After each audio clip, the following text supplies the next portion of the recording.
Part of Seagal's martial arts training included the use of the sword. Once he began to master the weapon, he started his most beloved collection. I probably had 10 to 12 swords that were, within the history of Japan, amazingly important and significant.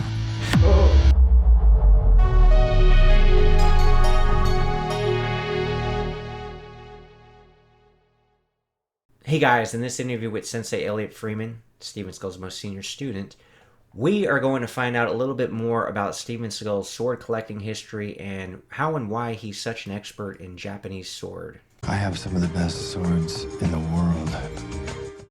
What knocked my socks off is I took Mike Yamasaki, who you've probably seen on Pawn Stars. Oh yeah, okay. And he's our expert, and he's like third generation Japanese who won the competition at the Daikonichi in Japan.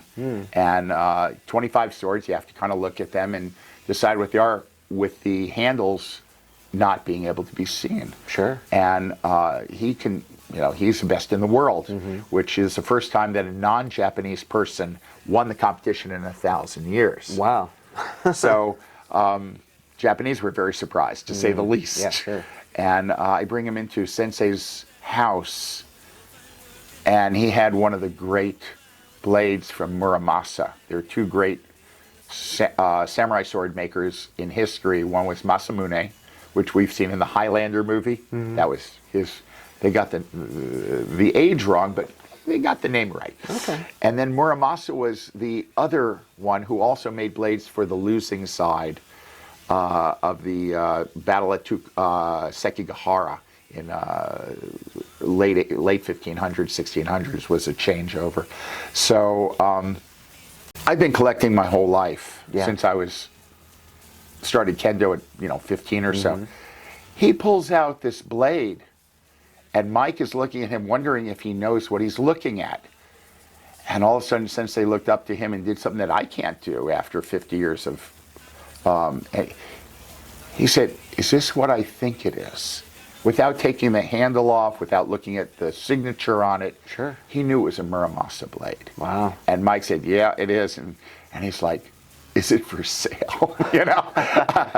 Swords can go upwards of $1 million just by virtue of what they are, not necessarily who they belong to. And, he studied with some of the great families that have been evaluators in Japan. And that's another kind of thing that I feel like I've been sort of mirroring a lot of the things. And as I get to know Seagal Sensei, and it's been 33 years now.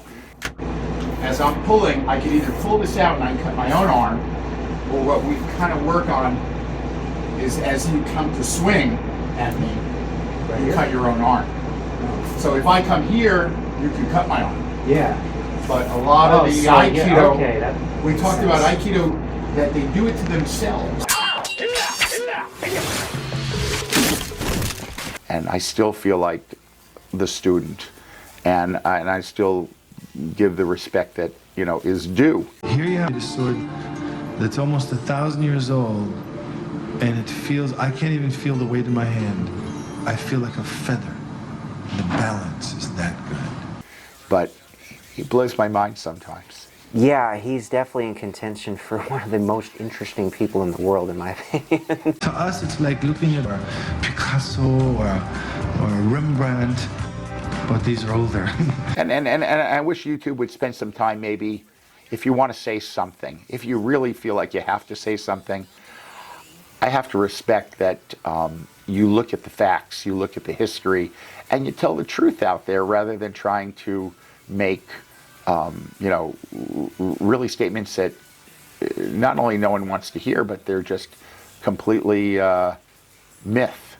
With me, like, I'm trying to get the truth, right? And I did a video, did Gene LaBelle really choke out Steven Seagal? I went as far as interviewing the stunt coordinator, Conrad Palmisano.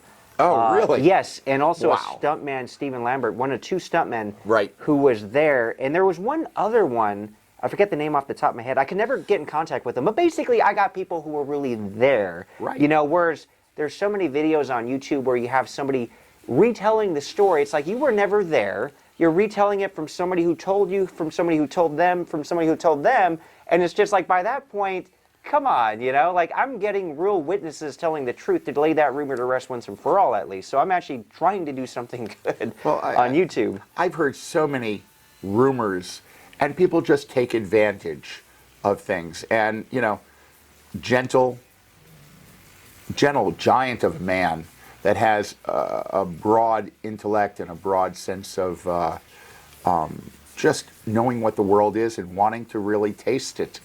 And I have a hard time with this. You know, he's never been a violent human being. It's not that I can't fight. I'm not supposed to. It's against my religion, you know. Oh, great. I'm Buddhist. And Kelly, his wife, said, "Steven hit me. I'm 5'0". He never touched me. He's been the perfect gentleman." Yeah. But the rumors that go out from crazy people who get and say things irresponsibly, whether it's been on YouTube or whatnot, just sort of resonate. And I honestly would hate to be famous.